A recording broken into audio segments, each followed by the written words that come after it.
अस्सलाम वालेकुम। मेरा नाम डॉक्टर साद तौफीक है और मैं आज आपसे मुखातिब हूँ सेहतकार के प्लेटफॉर्म से, जहाँ आपकी सेहत हमारी जिम्मेदारी। आज हम बात करने वाले हैं पाकिस्तान में होने वाले एक हेल्थ आउटब्रेक का, जैसे कि हमने अभी रिसेंट वीक्स में सुना और इससे पहले भी कुछ साल पहले हमने न्यूज़ में सुना और देखा एचआईवी आउटब्रेक के बारे में। एचआईवी या इसको एड्स आप कह सकते हैं। पास्ट वीक्स में हमने पाकिस्तान के एक जगह तौसा के बारे में हमने सुना कि 300 से ज़ायद बच्चों के केसेस रिपोर्ट हुए एचआईवी आउटब्रेक के साथ। तो सबसे पहले जान लेते हैं कि ये एचआईवी होता क्या है और मोस्ट इम्पोर्टेंटली ये एक न्यूज़ नहीं है, इसको हम एक हेल्थ इमरजेंसी और हेल्थ वार्निंग के तौर पे लें तो बेहतर होगा। एचआईवी एक वायरस है जिसका पूरा नाम ह्यूमन इम्यूनोडेफिशिएंसी वायरस है। नाम से ही जाहिर है, इसको जान लेते हैं हम एचआईवी होता क्या है कि ह्यूमन इम्यूनो डेफिशिएंसी जैसे बचपन में हम बच्चों को कहते थे कि इसकी कुव्वत मुदाफ़ियत कम है, या बुजुर्गों की कुव्वत मुदाफ़ियत कम होने के बारे में हम बात करते हैं, तो कुव्वत मुदाफ़ियत होती क्या है? कुव्वत मुदाफ़ियत या बॉडी की इम्यूनिटी, बॉडी की वो पावर है जो कुदरती तौर पे अल्लाह ने हमें इन्फेक्शंस के अगेंस्ट फाइट करने के लिए दी है। जैसे हमें नमूनिया हो गया, हमारी छाती खराब हो गई, या हमें यूटीआई हो गया, पेशाब में जलन के इन्फेक्शन, या किसी भी किस्म के इन्फेक्शन से बॉडी जो हमारा रिस्पॉन्स देती है, उनसे फाइट करती है नेचुरली, उसको हम कुव्वत मुदाफ़ियत या बॉडी की इम्यूनिटी कहते हैं। जब ये वायरस हमारी बॉडी में एंटर होता है तो ये एक सेल जिसे CD4 सेल कहते हैं, उसको डिस्ट्रॉय कर देता है। CD4 सेल हमारी बॉडी के इम्यून सिस्टम में का एक बहुत अहम हिस्सा है, जिसके ना होने की वजह से हमारी इम्यूनिटी कॉम्प्रोमाइज़ हो जाती है। हमें तरह-तरह के इन्फेक्शंस जब होते हैं तो उनसे बॉडी फाइट बैक नहीं करती और वो परसिस्टेंट कंटीन्यूअसली वो हमारी बॉडी में रहते हैं और बार-बार इन्फेक्शन होने के खतरात ज़्यादा होते रहते हैं और इन्फेक्शंस से 2-4 मरीज़ होता रहता है। यही वजह है कि ह्यूमन इम्यूनोडेफिशिएंट वायरस जब इंसान को उसके जिस्म के अंदर दाखिल होता है और उसका ट्रीटमेंट नहीं किया जाता, तो ये एड्स की तरफ किस्सा जाने लग जाता है। इसके आगे हम चलते हैं कि ह्यूमन इम्यूनोडेफिशिएंट वायरस हमारी बॉडी में एचआईवी वायरस ट्रांसमिट कैसे होता है। तो सबसे ऊपर इसमें हमारी केयरलेसनेस आ जाती है।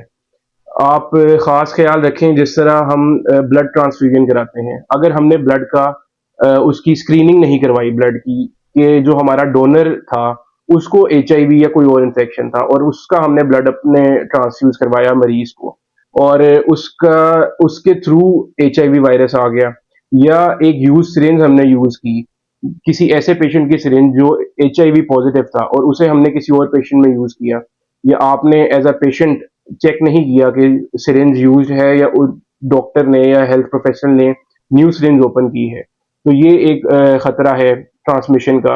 आगे चलें तो जो हमारे डेंटल प्रोसीजर्स या ऑपरेटिव प्रोसीजर्स हैं उसमें अगर स्टरलाइजेशन का ख्याल ना रखा जाए, कोई ऐसा मरीज जो पहले वहां से ऑपरेट करवा के डेंटल प्रोसीजर करवा के गुजरा हो और वो इन्फेक्टेड हो एचआईवी से और आप भी उस उन्हीं इंस्ट्रूमेंट से आपका ऑपरेट या डेंटल प्रोसीजर हुआ हो, तो एड्स के ट्रांसमिशन का खतरा बहुत बढ़ जाता है।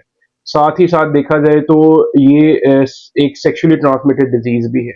अनप्रोटेक्टेड सेक्सुअल इंटरकोर्स के थ्रू ये फैलता है, या आपके मल्टीपल पार्टनर्स हैं, सपोज आपके एक एड्स का ट्रांसमीटर है, आपने उससे सेक्सुअल कांटेक्ट किया, आपके और भी मल्टीपल पार्टनर्स हैं, सेक्सुअल मल्टीपल पार्टनर्स हैं, आप उनको भी एड्स ट्रांसमिट करेंगे।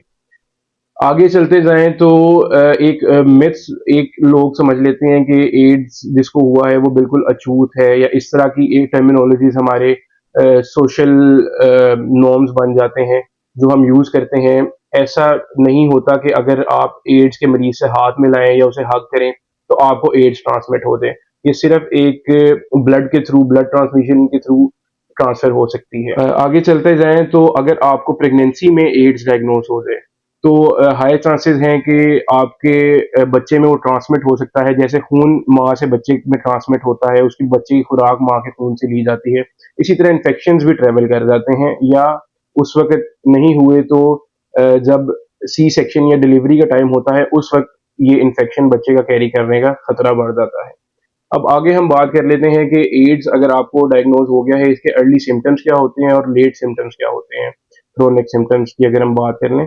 तो एक्यूट सिम्टम्स में इसके हमारे हाई ग्रेड फीवर हमें रहने लगेगा, हमारी बॉडी को थकावट होगी, उसके अलावा जैसे जैसे ये प्रोलॉन्ग करेगा हमें क्रोनिक डायरिया हो जाएगा, मतलब हमें डायरिया कॉन्टिन्यूसली रहेगा, 10-15 दिन से डायरिया होगा, शदीद हमें कमज़ोरी रहने लग जाएगी और वेरियस इन्फेक्शंस, छाती की इन्फेक्शन या हर तरह के जिस्म के जो भी इन्फेक्शंस हैं, हम उनसे दो चार होंगे और कोई भी दवाई जो है वो उनसे हमें निजात नहीं दिला पाएगी। मगर अगर हम इस ऐसा नहीं है कि एड्स का ट्रीटमेंट मौजूद नहीं है। इसके ट्रीटमेंट की बात कर ली जाए तो इसमें हम एंटी रेट्रोवायरल थेरेपी देते हैं, जो कि एक कंबाइंड थेरेपी है, जो हमारी बॉडी में वायरस को इस एचआईवी वायरस को रेप्लिकेट होने से रोकती है और बॉडी में वायरल लोड को कम करती है। बेहतर तो ये है कि अल्लाह मदद करे और हम एचआईवी से दो चार एचआईवी से इन्फेक्ट ना हो, और इसके लिए बेहतर तो ये है कि हम प्रिवेंशन ओवर थेरेपी पे जाएं। प्रिवेंशन हम किस तरह कर सकते हैं कि हम रीयूज सिरिंजेस से अवॉइड करें, हम सेफ्टी चेक्स देखें, किसी भी जगह हम हेल्थ किसी फैसिलिटी पे गए हैं तो वहाँ पे हम सेफ्टी चेक्स को इंश्योर करें, स्टेरिलिटी को हम इंश्योर करें कि कोई प्री यूज्ड हमारे ऊपर कोई इंस्ट्रूमेंट तो नहीं यूज हो रहा जिससे ब्लड ट्रांसफ्यूजन के थ्रू हमारे बॉडी में ये वायरस ट्रांसमिट हो सकता है। सेक्सुअल कांटेक्ट जब हम करते हैं तो हम प्रोटेक्शन का यूज करें जिससे हमारा डायरेक्ट स्किन टू स्किन उसके अपने पार्टनर से ब्लड कांटेक्ट ना हो। और साथ ही साथ हमें एक हेल्थ अवेयरनेस क्रिएट करने की बहुत ज़्यादा ज़रूरत है इस आउटब्रेक में। अपना और अपने जानने वालों का ख्याल रखें। This is doctor Saad Taufiq signing off from सेहतगार।